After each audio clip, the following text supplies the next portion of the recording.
With over 400 outlets across Sweden and $2 billion in revenue, Systembolaget is today one of Europe's largest state-owned enterprises. In today's piece, we will discuss the history of this enterprise and how it came to prominence in Sweden. While it was founded in 1955 officially, the history and precursor organizations go back very far. As far back as the 1800s, Swedish government officials have tried to combat the overconsumption of alcohol in society.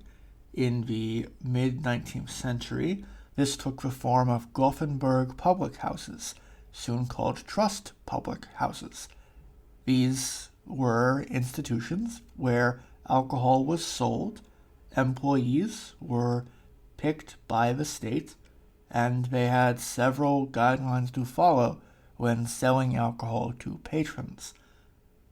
This system, while a local institution to Gothenburg originally, soon spread across the entire country and even made it international to places like Scotland and England. During the 20th century, while Sweden was not a direct combatant of the Great War, due to their neutral status, they had many supply issues, particularly with basic foodstuffs. Potatoes, as one example, are traditionally used to make Swedish brandy. Instead, during the Great War, due to rationing, the production of brandy was sidelined in exchange for medical-grade ethanol and other medicinal uses. The physician and entrepreneur Ivan Barat had developed a system which would help to alleviate the consumption of alcohol on a personal level in Sweden at this time. The system, called the Måttbok, would effectively be a register of alcohol purchased by a Swedish citizen. The counterbook would ensure that people were not over-consuming alcohol by providing a stamp each time a person purchased their alcohol. That does not mean everyone was allotted the same amount. Indeed, men were often allotted more than women. People of a title or of a high profession, such as a physician or a royal member of the royal family, were given more alcohol as it was a sign of social class. On average, we can say that a Swedish person would receive around 1.8 liters of alcohol each month, which is, give or take, 3.8 imperial units. Prior to this, in the 1800s, people would be drinking, on average, 34 liters of alcohol each year. Ivan Barat, very well known in the alcohol industry at this time as a physician and entrepreneur. He founded the V&S Vin and Spirit Centralen Company in 1917. By the end of 1917, Barat would see the V&S Company purchase a major drug retailer in Stockholm, a distillery, 5 alcohol wholesalers, and the drug manufacturer Astra of AstraZeneca.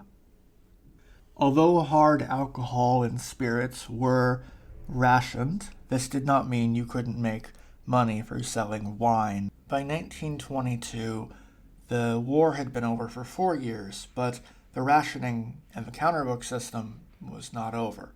Far from over.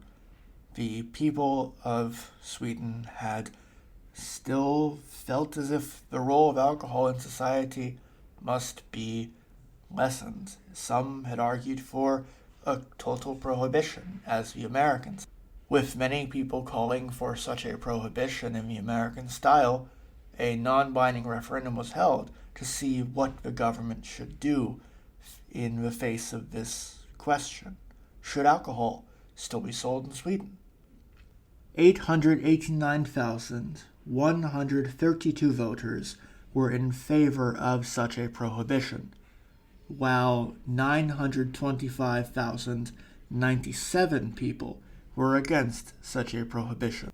The largest amount of people in favor of such a prohibition came from far northern counties, while the people against such a prohibition came from the south, in Skåne and Stockholm and Gothenburg, other major metropolitan areas. And so while alcohol would not be prohibited as it was in the United States, this allowed the Swedish government to fully bring under control the V&S company into their ranks. The V&S company became a state organ for production and distribution of alcohol across the nation. Private retailers, however, still did exist, largely in the form of places which would offer you a discount of buy one, get one free, discounts like that to encourage people to purchase alcohol. By 1955, there were two major decisions made that would change the face of Swedish alcohol landscape for the foreseeable future. Firstly, the counterbook system went away. Instead, it was replaced with a high tax on all forms of alcohol, beer, wine, spirits, etc. And then secondly, the Swedish government decided to nationalize all private alcohol retailers, replacing hundreds of stores with a single national brand, in addition to the production and distribution monopoly held by V&S, allowed the Swedish government a great deal of control in what people could buy and for how much. For the next 40 years, this monopoly on distribution, production, and sale was not broken. In order to join the European Union, Sweden had to give up the V&S monopoly.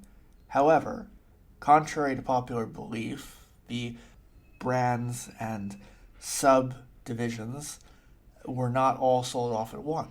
For example, the brand of vodka known as Absolut, which was invented in 1979, was not sold off until 2006. I really hope you enjoyed today's piece on the history of Systembolaget. If you like historical content, I encourage you to subscribe because I'm going to be producing a lot more in the near future. I am very thankful to all my subscribers for sticking with me.